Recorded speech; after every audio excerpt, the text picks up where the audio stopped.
Become the unmoneyed agronomist with Sanctuary of Reality, my comic review series. Time now for Cerebus, issue 283, the 18th chapter of Latter Days.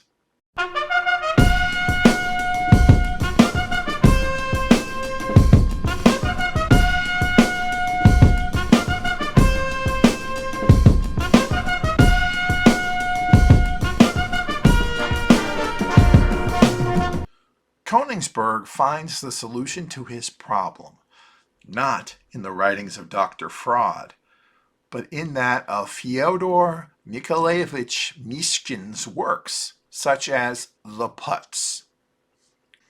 He gambles and beet farms, which leads to him running afoul of the Tanshan people in regards to his attempt to farm marijuana for clothing purposes. After a brief skirmish with them where he's forced into their armies for a time, he soon falls in love with his stenographer, Annie Hall. Meanwhile, Cerebus resumes his commentaries on the Torah, this time focusing on Sodom and Gomorrah. In the middle of all this, an intermission with trivia. See if you can answer this question. What was the name of Cerebus's first wife? Was it A, Jaka, B, the Regency elf, C, Astoria, or D, Red Sophia? If you guessed D, Red Sophia, you were right. Anyway, so Königsberg's diaries turn into lengthy declarations of his love for Annie Hall. Years pass. Their courtship seems to be going well. They even end up getting married. But what will put an end to the not-so-good Samaritan's happiness? Mishkin, in his work The Putz, are a parody of Dostoevsky and his book The Idiot, which I've never actually read, but I did see the movie version by Akira Kurosawa, and I can't recommend that one enough. Annie Hall is based on Diane Keaton, who of course played Annie Hall in the movie of the same name by Woody Allen. As I've said before, I respect Dave Sim's opinions, even if I don't agree with all of them. I find myself reading a lot of the exegesis in this stuff, and I actually think a lot of it actually, hey, it makes sense, looking at it and seeing his opinion on it, I agree on some of it. But then there's a lot of it I read and go, wow, you're reading way too much into this. But like I said, I respect his opinion, and I find this stuff on its own to actually be fascinating in small amounts, at the very least. But reading of the Bible or the Torah or any religious text is not for everybody. And reading of other people's views of those things is for even less people. I don't have a problem with reading religious texts personally. I'm a monotheist. But I was never a churchgoer. So a lot of this stuff, personally, it kind of reminds me of the Sunday morning televangelists. Those guys that would get up there and would want you to, well, they'd want you to send them their money.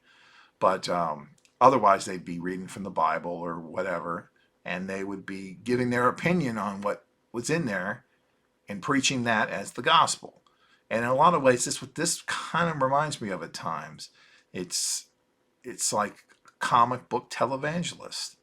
But at the very least, Dave Sim doesn't believe that his view of the Bible as presented here, or the Torah rather, or anything, are the 100% absolute truth for everyone. It's just his view of what he believes the truth is.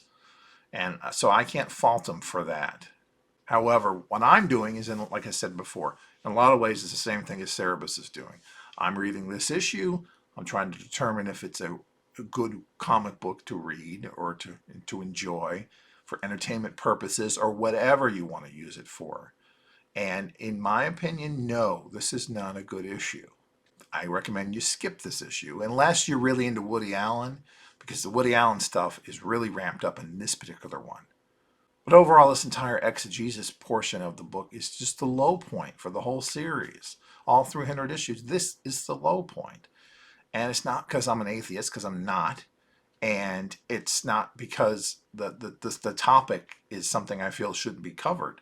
It's just, it's not an entertaining story. Just like any of the stuff that throughout the book that I didn't enjoy or didn't like as much, it just doesn't feel like it fits, you know? If this were a 3-issue digression where Dave Sim put basically his best of the entire, what, distill all the Torah commentaries down to just the points that he was trying to make, mostly overall, and just cherry pick it, this would actually be good. It wouldn't be a standout for a lot of people, but it wouldn't be a problem like it is taking place whatever over 8 issues.